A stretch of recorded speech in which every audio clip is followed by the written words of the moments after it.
Hello friends, কেমন আছো তোমরা সবাই? আশা করি সবাই ভালোই আছো। তো আজকে আমি তোমাদের কাছে একটা নতুন রেসিপি নিয়ে চলে এসেছি। আজকে আমি বানাবো বিফ টিকিয়া। তো তার জন্য আমি বিফটাকে প্রথমে কিমা করে নিয়েছি। তারপরে এখানে আমি মশলা দিয়ে দেবো, যেমন জিরের গুঁড়ো দিয়েছি, হলুদ গুঁড়ো দিয়েছি, তারপর দিয়েছি লঙ্কার গুঁড়ো, তারপর দিয়ে দিলাম একটু গোলমরিচের গুঁড়ো, একটু লবণ। তারপর এখানে আমি দিয়ে দেবো আদা রসুনের পেস্ট। আদা রসুনের পেস্টটা দেওয়ার পর এখানে আমি দিয়ে দেবো ধনেপাতা কুচি। ধনেপাতা কুচি এখানে তোমরা চাইলে কিন্তু পেঁয়াজও ইউজ করতে পারো, কিন্তু আমি দিইনি। তো তারপর দিয়ে দিলাম একটু চিলি সস। তোমরা চাইলে এখানে কাঁচা লঙ্কা বাটা দিতে পারো। তারপর একটু গরম মশলা দিয়ে দিয়েছি।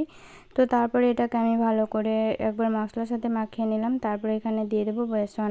বেসনটা আমি খুবই কম পরিমাণে দিয়েছি, কারণ বেশি বেসন দিলে সে বেসন বেসন লাগে, তার জন্য খেতে ভালো লাগে না। তো সেটাকে আমি ভালো করে বেসনের সাথে বিফটা ভালো করে মিক্স করে নিলাম।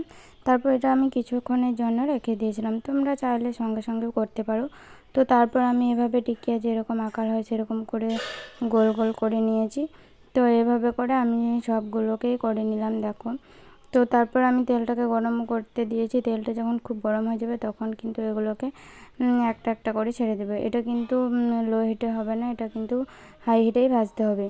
তো তারপর এভাবে আমি 2 মিনিটের মতো ভেজেছি, আর দেখো কত সুন্দর হয়ে গেছে। তো এভাবে করে যখন ওই ব্রাউন কালারের হয়ে গেছে তখন আমি এগুলোকে নামিয়ে নিয়েছি। তো চলো, এটাকে আমি পেঁয়াজ দিয়ে সার্ভ করেছিলাম। পেঁয়াজ দিয়ে খেলে কিন্তু খুবই ভালো লাগবে, তোমরা একবার ট্রাই করে দেখতে পারো যারা খাওনি। তো এটা একটা রিকোয়েস্টেড ভিডিও ছিল, তো তার কমেন্ট আমি মেনশন করে দিলাম। তো থ্যাংক ইউ ভাইয়া এত সুন্দর একটা কমেন্ট করার জন্য। তো তোমাদের কাছে ভিডিওটা কেমন লাগলো অবশ্যই জানাবে, আর ভালো লাগলে লাইক কমেন্ট শেয়ার করে দেবে। তো দেখা হবে নতুন একটা ভিডিওতে। তো টাটা, বাই।